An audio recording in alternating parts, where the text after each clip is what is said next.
જય શ્રી કૃષ્ણ। આજે આપણે જો સાબુદાણાની વેફર બનાવીશું।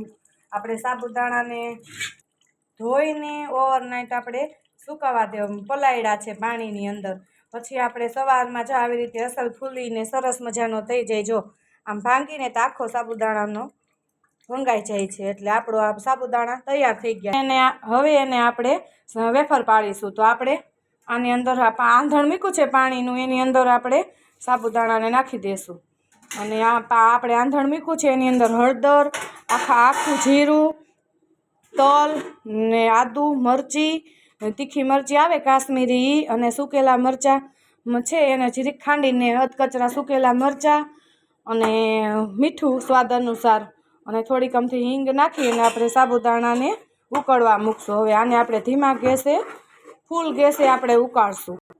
જો ગઈશ આવી રીતે આપણે આ પાણીને રેડી કરશું। જીરું તલ ને બધું નાખ્યું એટલે સરસ મજાનું લાગે। પછી આને આપણે સરસ મજાની ઓલી કરી અને આપણે સાબુદાણાની થોડીક વેફર પાડશું અને થોડીક આપણે ગોળ ચકેડા કરશું।